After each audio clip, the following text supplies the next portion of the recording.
Hari ini mari kita lihat firman Tuhan yang saya ambil dari Yohanes 15 ayat 5. Firman pagi hari ini saya beri judul pokok anggur. Yohanes 15 ayat yang kelima firman Tuhan berkata, Akulah pokok anggur dan kamulah ranting-rantingnya.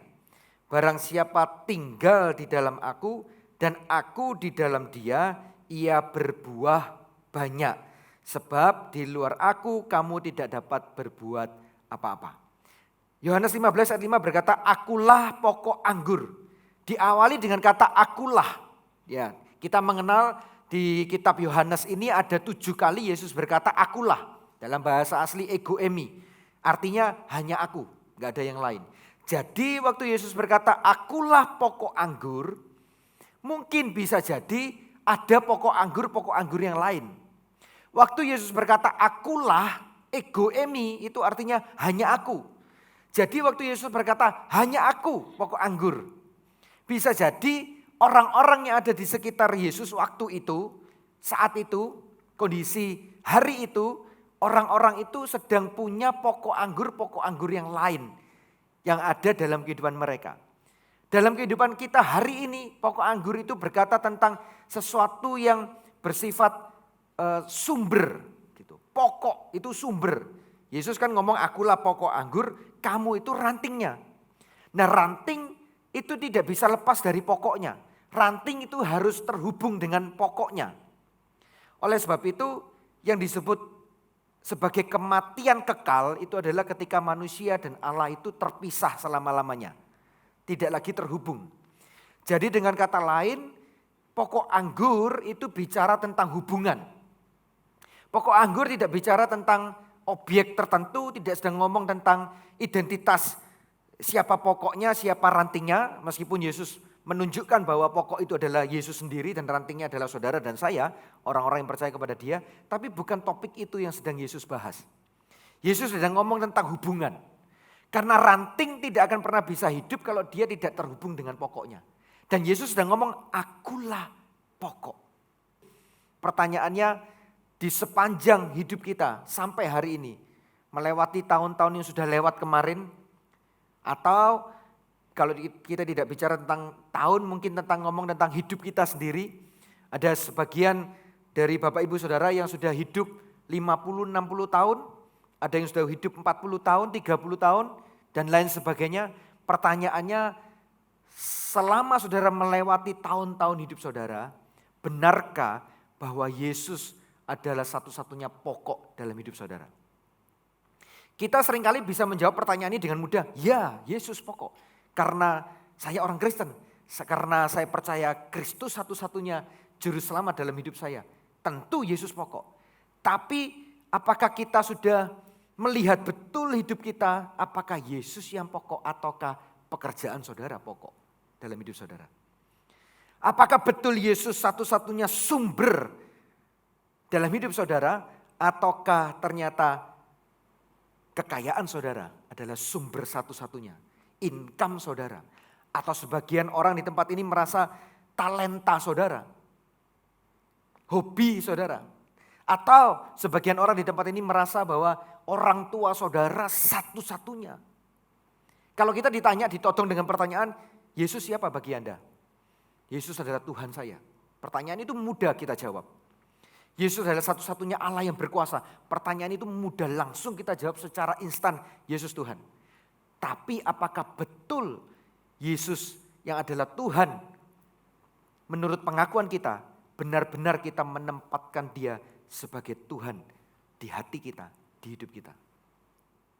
Apakah mungkin anak kita adalah yang menjadikan sumber atau satu-satunya pengharapan yang kita harapkan kelak nanti? Sebagian dari orang di tempat ini mungkin merasa pelayanan kita adalah pokok, adalah sumber. Kita mungkin gak ngomong pelayanan itu Tuhan kita, gak ngomong gitu. Tapi kita telah memandang dan menempatkan pelayanan di tempat yang paling penting dari seluruh yang ada dalam hidup kita. Pekerjaan kita telah tempatkan di tempat yang paling penting, yang tidak bisa diganggu gugat. Kalau ada hal-hal yang lain yang mencoba untuk interupsi, narik perhatian dan lain sebagainya, kita merasa jangan disentuh karena ini pekerjaanku yang paling penting dalam hidupku. Tokoku adalah sesuatu yang paling penting karena ini sumber, ini pokok. Kalau toko ini gagal, maka mampet, berhentilah sumbernya. Bapak Ibu Saudara, pagi hari ini pertanyaan yang sama juga ditujukan kepada saya. Saya tidak sedang menyampaikan firman ini dalam bentuk penghakiman karena melemparkan kepada saudara saja. Enggak, tapi pertanyaan yang sama juga disampaikan kepada saya. Karena firman Tuhan itu seperti pedang bermata dua, kata firman Tuhan. Yesus ngomong, akulah pokok, kamu adalah rantingnya. Jemaat Tuhan, mengawali tahun yang baru ini, mari kita pegang betul firman ini. Bukan hanya sekedar kita catat dalam catatan buku kita atau note yang ada di dalam handphone kita, tetapi mari kita catat di dalam catatan di hati kita betul-betul. Mengawali tahun ini, Yesus akan selalu jadi pokok, akan selalu jadi sumber dalam kehidupan kita. Sampai kapanpun juga. Karena detik ketika kita mulai terkecoh dari hidup ini, kita mulai melihat bahwa hal-hal yang lain menggantikan posisi Yesus sebagai pokok, maka detik yang sama terlepaslah ranting itu dari pokoknya. Dan ketika ranting terlepas dari pokok, maka ranting tidak akan pernah bisa hidup sendiri. Amin saudara? Amin. Yesus ngomong, akulah pokok, kamulah ranting-rantingnya. Dilanjutkan, barang siapa tinggal di dalam aku dan aku di dalam dia, ia berbuah banyak. Buah itu sebuah akibat. Buah itu nanti di belakang. Tapi yang terpenting yang Yesus bicara di tempat ini adalah hubungan antara ranting dan pokok itu yang tidak boleh terputus. Itulah sebabnya poin yang pertama yang saya ingin sampaikan adalah tinggal. Kalau saudara tidak tinggal, maka bisa dikatakan belum tentu Yesus menjadi pokok dalam hidup saudara. Kalau saudara tidak tinggal di dalamnya, maka tentu saudara ada di luar. Gitu kan? Mudah saja. Kalau saya tidak tinggal di sana, berarti saya ada di luar tempat itu. Saya tidak tinggal di dalamnya. Nah, kata tinggal itu di dalam Yohanes 15, kalau saudara nanti pelajari di rumah, saudara baca satu perikop atau satu pasal bila perlu, itu diulang beberapa kali. Yesus ngomong barang siapa tinggal, itu diulang. Artinya bahwa kalimat tinggal ini mendapat perhatian penting di hadapan Kristus. Kita bisa mengaku Yesus Tuhan, kita bisa mengaku bahwa dia satu-satunya Allah dalam hidup kita, tapi belum tentu saudara dan saya tinggal di dalamnya. Karena orang yang tinggal di dalam Kristus, maka akan melakukan semua aktivitas hidupnya, keputusan-keputusannya, apa yang keluar dari pemikirannya, apa yang keluar dari perkataannya, apa yang keluar dari tindakannya, adalah segala sesuatu yang sejalan dengan di tempat di mana dia tinggal. Kalau saya mengaku Yesus Tuhan, saya tidak tinggal di dalamnya, maka saya hanya sebagai orang percaya KTP saja. Karena saya mengaku Tuhan saya namanya Yesus Kristus, maka KTP saya ditulis Kristen. Tetapi karena saya tidak tinggal di dalamnya, maka perkataan saya, keputusan saya, tindakan saya tidak akan pernah sejalan dengan apa yang Kristus mau. Saya bisa ngaku Yesus itu Tuhan saya, tapi di luar saya bisa ngomong dengan perkataan yang sangat seperti orang yang gak kenal Kristus. Kenapa? Karena saya tidak tinggal di dalamnya. Maka tinggal itu menjadi sebuah keputusan yang harus kita ambil dalam hidup kita. Tidak hanya kita mengaku percaya. Itu sebabnya Roma berkata begini, orang yang percaya dalam hatinya dan mengaku dengan mulutnya. Gak bisa hanya mengaku dengan mulut saja tapi hatinya tidak percaya, gak bisa. Dua-duanya harus jalan. Apa yang kita percayai dalam hati kita, lalu kita akui dengan mulut kita. Tinggal di dalam Kristus. Katakan bersama dengan saya, tinggal. Tinggal. Nah dalam bahasa asli, di dalam firman ini kata tinggal itu memakai kata bahasa aslinya itu meno atau mano. Gitu ya. Kita kenal istilah Immanuel. Ya, saya suka sekali ngomong tentang ini dan saya sering ulang-ulang. Di mana saja saya ngomong saya sering ulang-ulang. Immanuel, manu. Itu artinya terikat atau terkait atau apa? Dalam bahasa gamblang itu terlilit, saudara. Ya. Kalau saudara orang teknik, latar belakang teknik, gitu ya, ada sebuah paku itu kalau ditancapkan, itu paku itu namanya dinabolt, kalau saudara ngerti ya. Paku itu ditancapkan, setelah ditancapkan lalu diputer saudara, karena ada dratnya dalamnya. Pakai obeng gitu ya, diputer. Semakin dia diputer, ditancapkan, dalamnya mengembang. Gitu. Karena dia mengembang, maka dia terkait di dalam itu. Nah, paku jenis ini, dinabolt ini sudah susah dicabut, gak bisa.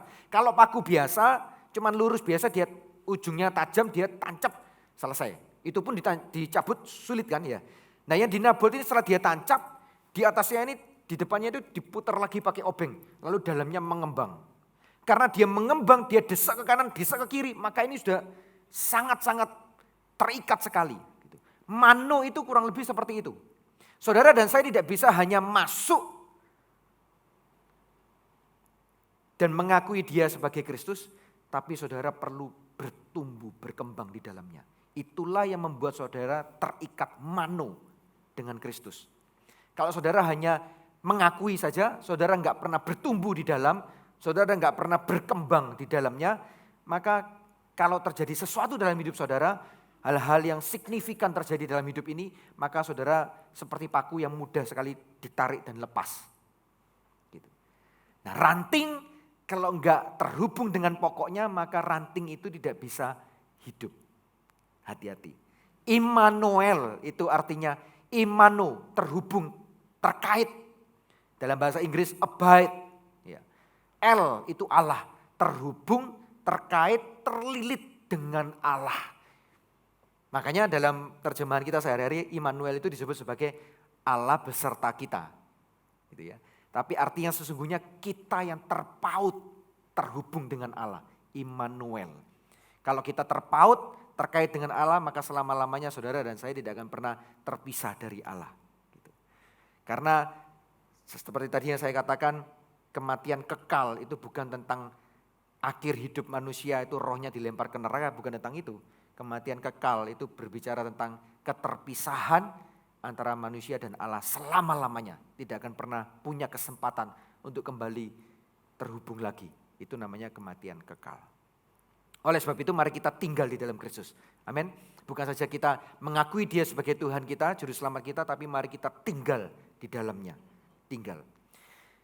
Arti tinggal juga berbicara tentang melakukan apa yang Yesus lakukan dan tidak melakukan apa yang Yesus tidak lakukan. Karena saya tinggal di dalamnya. Karena saya tinggal di situ, maka saya tahu betul apa yang Yesus lakukan, apa yang Yesus tidak mau kita lakukan. Kalau saya melakukan segala sesuatu yang Yesus tidak mau saya lakukan, tapi saya mengaku saya orang percaya, saya mengaku saya anak Tuhan, saya mengaku orang Kristen, maka saya hanya Kristen KTP tapi saya tidak tinggal di dalam Kristus. Karena orang yang tinggal di dalam Kristus tentu dia tahu betul apa yang perlu dia lakukan, apa yang benar. Bukan hanya apa yang tepat, tapi apa yang benar yang kita lakukan di hadapan Kristus. Amin. Melakukan apa yang Yesus lakukan dan tidak melakukan apa yang Yesus tidak lakukan. Sebagai contoh, Yesus waktu di muka bumi dia punya 12 murid, saudara. Dan 12 murid Yesus itu tidak dipilih dengan perantaraan orang lain. Tapi Yesus sendiri yang tunjuk, Yesus sendiri yang pilih secara langsung. Tapi kita tahu ceritanya bahwa dari 12 murid itu ada satu murid yang mengkhianati Yesus. Yang namanya Yudas Iskariot. Ya. Pertanyaannya, apakah Yesus gak ngerti waktu milih Yudas? Kenapa kok dia pilih Yudas? Apakah Yesus gak tahu kualitasnya seorang Yudas? Oh berarti artinya Yesus salah pilih. Oh berarti artinya Yesus salah keputusan. Oh berarti artinya dan lain sebagainya. Gitu ya. Kesalahan itu bukan terletak kepada pribadi Yesus yang tidak bisa melihat siapa Yudas. Kesalahan juga tidak terletak kepada Yesus yang seolah-olah tidak benar atau salah dalam memilih.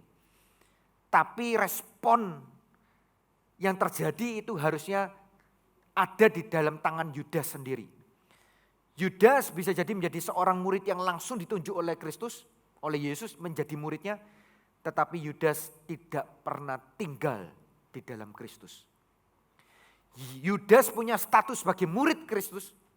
Yudas punya status sebagai murid Yesus. Yudas pergi kemanapun Yesus melayani. Yudas pergi kemanapun Yesus KKR. Yudas menyaksikan semua mujizat yang Yesus buat. Bahkan di saat-saat yang paling sulit, di saat-saat yang paling genting, mujizat terjadi di depan mata Yudas. Yudas melihat. Bahkan Yudas adalah orang yang membantu pelayanan pekerjaan Yesus di muka bumi dalam mengatur semua biaya-biaya yang perlu dikeluarkan. Karena Yudas ditugasi sebagai bendahara sama Tuhan waktu itu. Semua hal yang Yesus kerjakan disaksikan oleh Yudas, juga disaksikan oleh murid yang lain, bukan hanya Yudas. Karena ada 12 murid kan, masih ada 11 murid yang lain, sama-sama menyaksikan. Tapi murid yang lain, meskipun dalam kelemahannya sebagai manusia, juga jatuh bangun dan belajar percaya, dan belajar untuk terus mengikut gurunya, dan apa? Belajar untuk terus mau bertobat dari semua hal yang tidak benar dari hidupnya. Tapi Yudas tidak pernah bertobat. Kenapa? Karena Yudas tidak tinggal di dalam Kristus. Karena orang yang tinggal di dalam Kristus, dia mungkin pernah melakukan kesalahan sebagai manusia yang lemah. Dia mungkin pernah berbuat salah dan lain sebagainya. Mungkin bikin keputusan yang salah. Mungkin karena emosi sesaat tiba-tiba perkataannya adalah perkataan yang gak benar dan lain sebagainya. Tapi karena dia tinggal di dalam Kristus, dia adalah orang pertama yang paling cepat sadar dan tahu aku salah. Dan karena dia tahu salah, dengan segera dia bertobat di hadapan Tuhan. Mengakui kesalahannya, meminta ampun di hadapan Tuhan dan bertobat. Tapi orang yang di luar Kristus, yang tidak tinggal di dalam Kristus, waktu dia salah, dia tidak tahu dan tidak merasa kalau dia salah. Nah itu saudara. Itu seringkali yang kita jalani dalam hidup ini. Sudah tahu salah, gak ngerti salahnya apa, tidak merasa salah lagi. Gitu. Yang lebih parah, merasa benar dirinya. Gitu. Dirinya benar, orang lain yang di sebelah kanannya salah, yang di depannya salah, yang di kirinya salah, di belakangnya. Semua orang saat dunia ini salah saudara. Cuma dia yang betul. Nah ini orang tinggal di luar Kristus. Kenapa? Karena dia tidak pernah tinggal di dalam lingkungan kebenaran Kristus. Yesus kan ngomong begini, akulah jalan dan apa? Kebenaran dan hidup. Ego emi, ho hodos, kai ho aletheia, kai ho soe. Yesus ngomong gitu. Ego emi, ho aletheia. Aletheia itu kebenaran yang absolut. Gitu. Karena dia tidak pernah tinggal di dalam kebenaran yang sejati, maka orang yang di luar kebenaran tidak akan pernah sadar, tidak akan pernah ngerti meskipun di depan matanya tahu ada kebenaran. Tapi kebenaran itu tidak pernah masuk dalam hatinya. Itu sebabnya Yudas meskipun ngikut Yesus ketika Yesus melayani di muka bumi ini. Tapi Yudas matanya melihat kebenaran. Kebenaran ada di sekelilingnya. Tapi kebenaran itu tidak pernah masuk dalam hatinya. Karena dia tidak pernah tinggal di dalam Kristus. Dia hanya tahu, dia hanya kenal sebatas pengetahuannya, intelektualnya, logikanya melihat, ya sampai hari ini masih ada hal-hal supranatural. Ya dia ini anak Allah, ya kuasanya di atas realita kehidupan. Ya tapi semua yang ya itu, semua kebenaran itu tidak pernah masuk di dalam hatinya dan tidak pernah menguasai hatinya. Oleh sebab itu seringkali kita melihat juga banyak orang Kristen ngerti kebenaran, kenal Kristus katanya, tapi sampai hari ini hatinya masih simpan kepahitan, simpan dendam, simpan amarah dan lain sebagainya. Padahal kalau ke gereja juga sering dengar firman, ampunilah, doakan. Firman Tuhan kan ngomong gitu kan, ampuni musuhmu, berdoalah bagi mereka yang menganiaya engkau. Bahkan firman Tuhan ngomong gitu. Kebenarannya ada terus lewat di depan mata, didengar oleh telinga kita. Tapi selamanya tidak pernah bisa mengampuni. Kenapa? Karena tidak tinggal di dalam Kristus. Dia di luar Kristus. Dia hanya tahu Kristus, dia hanya tahu Yesus. Tapi dia tidak pernah tinggal di dalamnya. Pagi hari ini mari kita renungkan hidup kita baik-baik. Bukan saja bicara tentang orang yang tidak bisa mengampuni. Banyak hal. Ada orang yang tidak pernah bisa hidup menjaga kekudusannya, terus berkubang di dalam dosa, terus kubang dalam dosa. Kalau saya bicara tentang kekudusan tidak selalu semuanya bicara tentang hal-hal yang berbau dengan pornografi. Tidak selalu, tapi kekudusan itu bicara bagaimana kita menjaga betul hati kita, hidup kita. Untuk tidak tercemari oleh hal-hal dunia bahkan yang di luar Kristus. Saudara. Oleh sebab itu pagi hari ini pastikan bahwa kita mau mengawali tahun yang baru ini dengan tinggal di dalam Kristus. Memilih untuk tidak membiarkan kebenaran itu lewat di depan mata atau hanya masuk di telinga kita. Tetapi masuk di dalam hati kita karena kita tinggal. Karena kita ada di dalam zona kebenaran bersama dengan Kristus. Amin saudara. Hal yang kedua adalah berbuah. Nah berbuah tidak perlu kita pikirin. Tidak perlu kita upaya-upayakan, gak perlu. Karena kalau tanaman itu tertanam di tempat yang subur, di tanah yang baik, maka dia akan tumbuh. Pertumbuhan dan buah itu gak perlu kita pikirin, gak perlu kita upayakan sampai gimana gitu, gak perlu saudara. Karena tumbuh dan berbuah itu otomatis. Kalau tanahnya subur, tanamannya itu berakar di tanah itu, dia pasti akan tumbuh. Kalau dia tumbuh, dia akan berbuah. Nah, tapi buah itu bicara tentang bukti. Bukti kalau tanaman itu hidup. Bukti kalau tanaman itu bertumbuh. Karena kalau kita pernah dengar firman, Yesus ngomong bahwa firman itu seperti benih yang ditabur di 3 atau 4 jenis tanah gitu saudara ya. Tanah yang berbatu-batu, semak duri dan lain sebagainya. Saudara kalau tanaman itu tumbuh di atas tanah yang tanahnya tipis, dia tetap bisa tumbuh. Tapi dia tidak berakar kuat, maka gak lama tanaman ini akan mati. Tapi kalau dia tumbuh di tanah yang subur, berakar kuat, dia tumbuh, dia akan berbuah. Makanya buah itu adalah bukti. Melakukan apa yang Yesus lakukan adalah bukti perwujudan dari buah. Gitu. Jadi semua yang kita katakan, semua tindakan kita itu buah-buah dari kehidupan kita. Banyak orang bingung, orang Kristen katanya harus bertumbuh, berakar dan berbuah. Buahnya itu apa? Apakah buahnya itu memberkati banyak orang? Ya itu salah satunya. Tapi bukan saja hanya itu. Tindakan saudara, perkataan saudara itu buah-buah hidup saudara. Makanya kita bisa lihat dari perkataan orang itu kita bisa kenal pribadi orang itu. Betul ya saudara ya? Ada orang, saya sering ngomong, ada orang yang kalau kita ketemu ngomongnya negatif terus gitu. Omongannya gak enak gitu. Dalam bahasa Ibrani bahasanya omongannya sengak saudara gitu ya.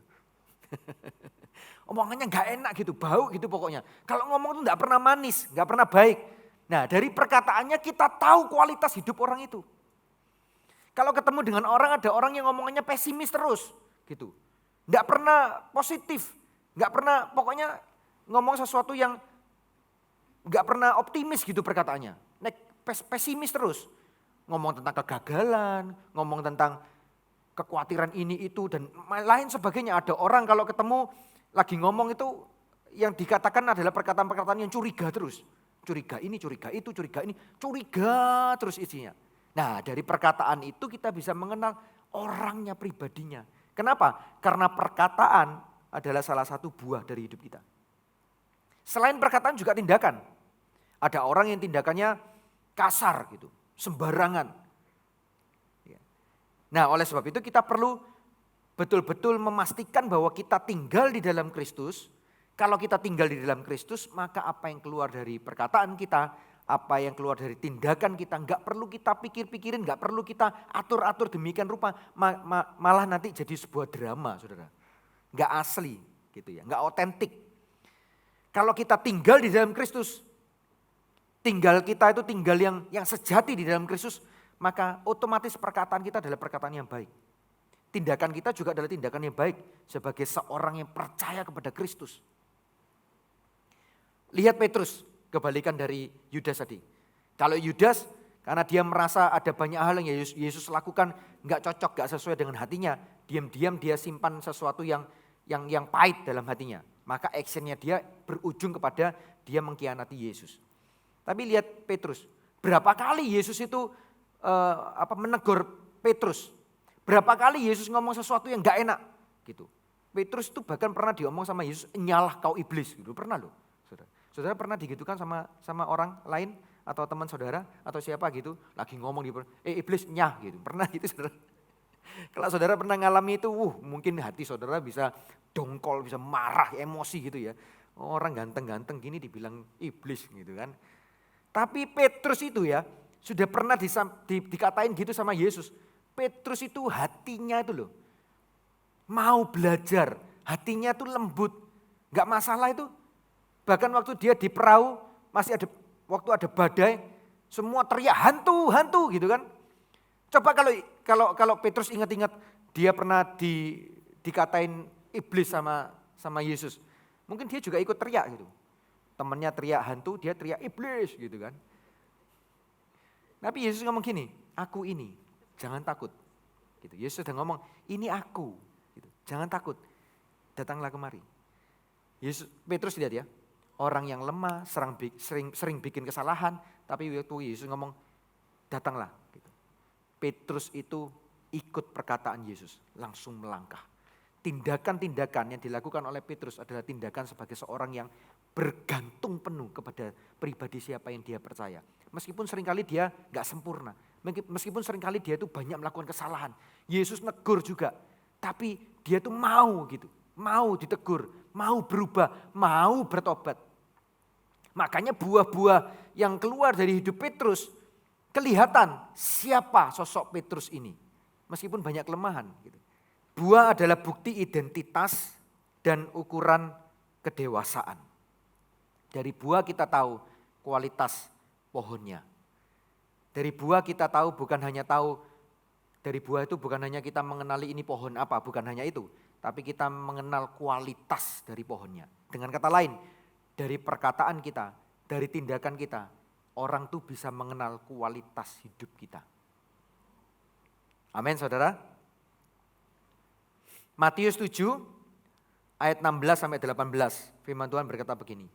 Dari buahnya lah kamu akan mengenal mereka. Dapatkah orang memetik buah anggur dari semak duri atau buah ara dari rumput duri? Demikianlah setiap pohon yang baik menghasilkan buah yang baik. Sedang pohon yang tidak baik menghasilkan buah yang tidak baik. Tidak mungkin pohon yang baik itu menghasilkan buah yang tidak baik. Ataupun pohon yang tidak baik itu menghasilkan buah yang baik. Artinya kalau pohonnya baik, kalau saudara dan saya tinggal terhubung di pokok itu, pokoknya enggak salah, pokoknya benar, pokoknya Yesus Kristus, pokok dalam hidup saudara itu bukan keuangan saudara, pokok dalam hidup saudara itu bukan profesi saudara, jabatan saudara, pokok saudara itu adalah Yesus. Kalau betul pohonnya pokoknya baik, maka akan menghasilkan buah yang baik. Nah, yang perlu digarisbawahi adalah jangan kebalik saudara. Alurnya itu dari tinggal dulu, terhubung dulu dengan pokoknya, baru akan menghasilkan buah yang baik. Itu alurnya. Bukan memikirkan gimana caranya supaya buahnya baik, tapi ternyata saudara tidak pernah terhubung dengan pokoknya. Artinya apa? Tadi saya berkata bahwa buah itu bicara tentang perkataan dan perbuatan kita sebagai manusia. Saudara kalau memikirkan tentang buahnya, saudara sedang berpikir tentang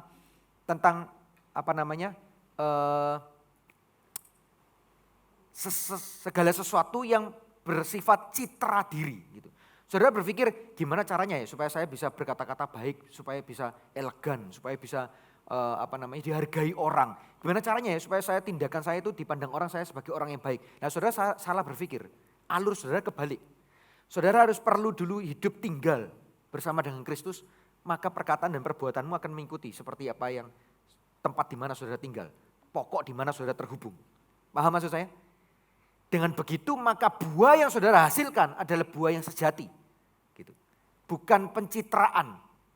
Buah yang saudara hasilkan perkataan dan perbuatan saudara itu otentik, asli keluar karena saudara terhubung dengan pokok yang benar.